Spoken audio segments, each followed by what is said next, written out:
Hey folks, it's Nick Granville. Welcome to my YouTube channel.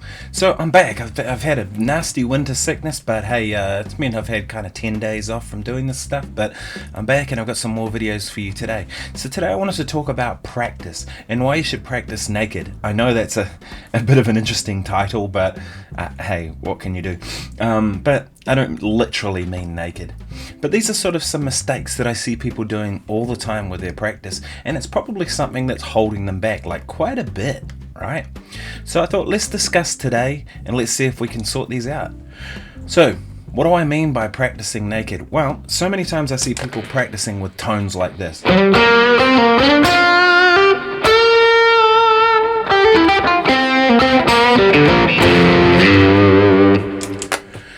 What happens with a sound like that is it's kind of disguising everything that you're doing, and that's a big difference from playing to practicing, right?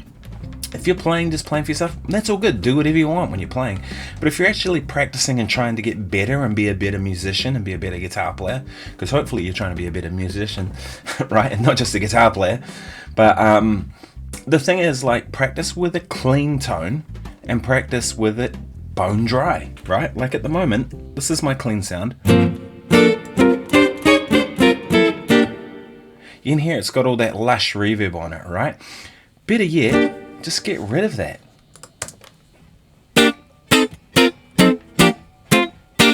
Now I know it's less appealing to the ear, but you're not trying to make yourself sound better. You're trying to improve your playing, right, and get better. So if you're running scales,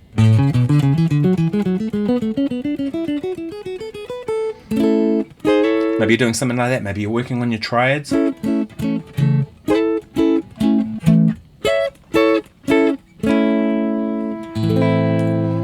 All that sort of stuff, right? With the clean sound like that and no reverb, it's really going to make you have to be accurate, and two, it's going to expose everything that you're doing, right?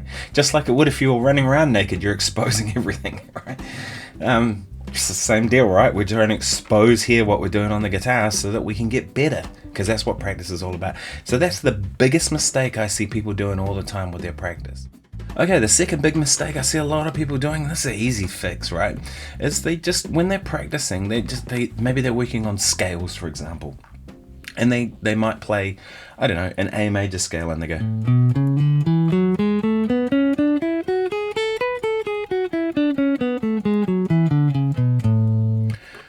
That's it, right? And it's like, that's not music. Now, you have to start by doing that. Of course, you have to run it up and down till you get it under your fingers. But as soon as possible, do something musical with it, right? Like even just playing it in thirds like I played earlier. Maybe try playing it, instead of just starting at the lowest note going to the highest, do it in reverse.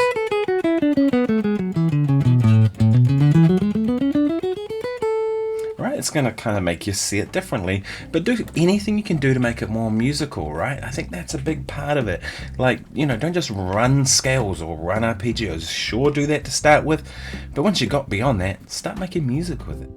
Okay, this is a big one. This is a big mistake a lot of people do with their playing, right? Is that they don't focus enough on the rhythm of their playing. You know, maybe they play something and you see it all the time with these internet guitar players, right? People that play, and maybe I'm going to put the reverb back on just for now because I'm not actually practicing, I'm playing for you, but you see these internet guitar players that do stuff like they go.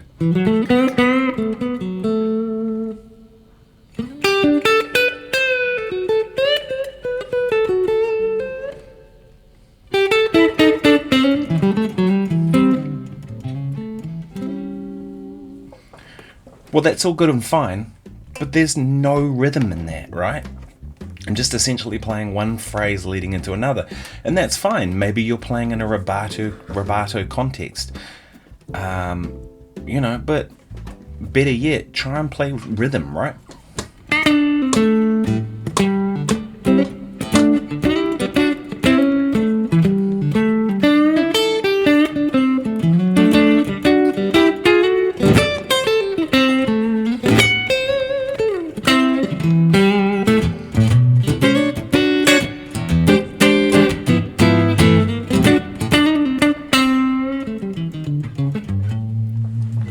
Right? If you play something that has like a rhythm right like that, and you're prioritizing having rhythm in your playing, that's what you're going to get, right? Whatever you practice is what you end up doing when you're on the gig, especially if you're on a gig or a jam session or whatever time that you're performing. When you're in that situation, what happens is you often revert to what you know, right? You've done all this hard work and maybe someone throws a curveball at you and out comes the thing you've been working on. That's really important, right? So if you prioritize rhythm in your playing, then that's kind of going to be what comes out, right? And that's what people respond to. You know, when you've got people is when they start doing this and they don't know they're doing it. So when you practice, don't practice just rubato all the time. Practice playing with a groove and a rhythm. Okay, the next one I'll give you, this is a big one for me, and this is something that people don't talk about. I don't know why, but there seems to be this real lost focus on learning tunes. I see people running scales, arpeggios, all this kind of stuff, which is all good stuff. Learn some tunes, right? Like when I play, I like playing tunes, you know. I was just working on this morning on that tune Superstitious, the Stevie Wonder tune, right?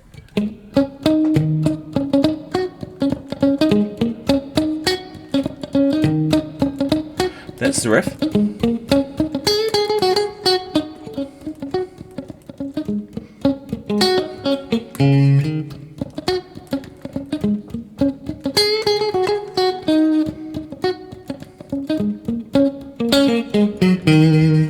So there I'm incorporating the riff and the vocal melody, right?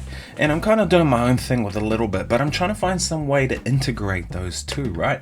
And I do this all the time when I learn songs. I want to know what the melody is and how it relates to the chord, and like I want to know some tunes. And I find that a lot of times people don't do that. They spend so long working on their legato or on their chords or on whatever, running scales, running the latest Guthrie Govan lick, all good stuff.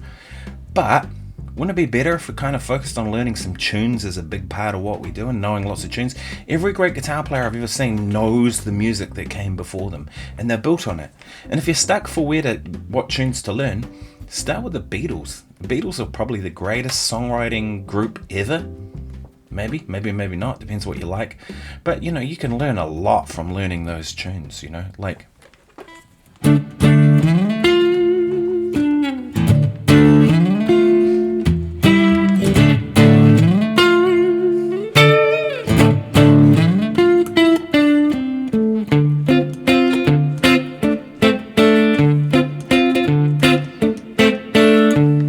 together.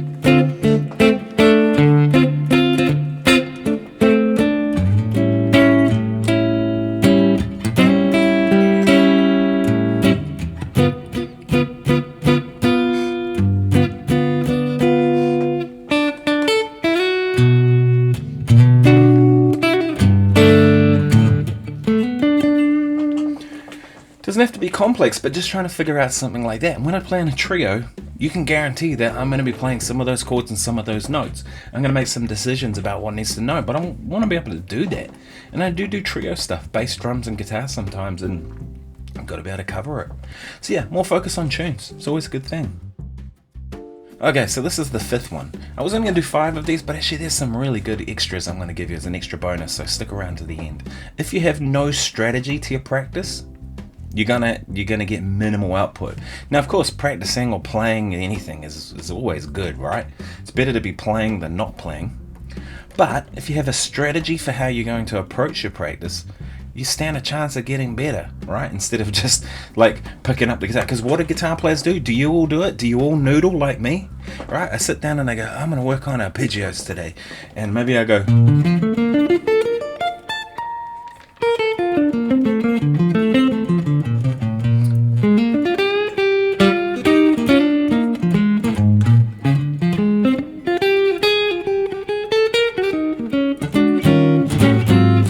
So I started working on arpeggios, next thing you know I'm noodling on a blues.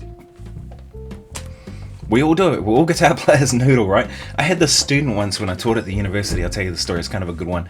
And he was an incessant noodler. This kid could not stop. If he had a guitar in his hand, he was going blah, blah, blah, blah, you know.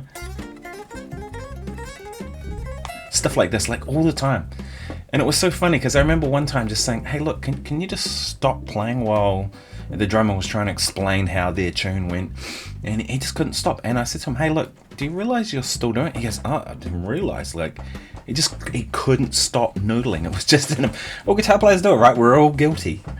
So the thing is, like, if you have a strategy of what you're trying to do, like, what's your focus? What do? You stand a better chance of actually getting there. Seems simple, but so many people don't think about that. They just pick up the guitar and play. Well, that's cool, but that's not practice. That's playing. And there's a difference between practice and playing. So I'd recommend having a strategy.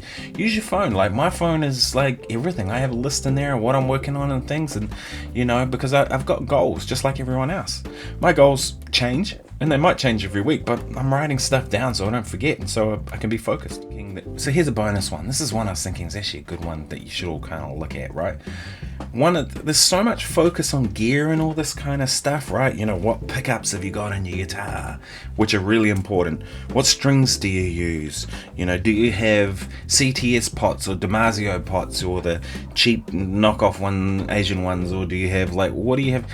There's so much focus in on that kind of stuff, but, like, seriously, one of the best things that you can do to work on your sound, change your pick, right? I'm using these at the moment. These are the Diodario celluloid 1mm. Hopefully you can see that. There we go. I've gone to these, and the reason is I had this pick lying around that was my buddy Mark Lettieri's, and he left it here, or a couple of them or something, and I started trying that pick, and it's a 1mm celluloid, the standard kind of pick, and I realized that it was way better for rhythm. This sort of stuff, And I was like, wow, that actually, like, really feels good for rhythm. I've been a Jazz 3 guy for the longest time. These ones, the Jazz 3 XLs. Hopefully you can see that. It's a manky old pick. But yeah, I've been into those for, like, the longest of time, right? And then I thought, man, like, rhythm is the most important thing to me, like, always. And I thought, well, the thing with a different type of pick like this, I like the sound of, especially now I'm playing a Strat more often. This sounds better on a Strat, but it's not as good for, like, the single note lines. And I thought, well, but it's better for rhythm. I thought, well, surely I can get the single note lines up with just some more practice. So I changed my pick with the idea to change my sound, because I'm playing a different guitar more often now, the Strat. And I noticed that the chops came back. Took a couple of days before you kind of got used to where the pick was, but all of a sudden the rhythm playing had gotten better. So I noticed an improvement in not only my playing but in my sound. And that's the thing, there's so much focus on gear, and I gotta have this new pedal and this cable and all this stuff. All that stuff is great, I love it, but your pick is such a big integral part of it. It is the thing that connects your hand and the string. If you're a pick player, if you're a finger player, it's a little more fingerstyle player, it's a little more immediate. But even then, if you're playing rhythm kind of electric stuff, most of the time it's going to be a pick, isn't it? Let's be honest. So try experimenting with picks. It's one thing that will make a huge difference in your playing. Now here's the thing: if none of this works, if you try all the stuff I've talked about, then none of it works, then just you could go outside and kind of run around the streets naked and see how that gets you on. Anyway, thanks so much for watching. I'll see you in the next video. Cheers.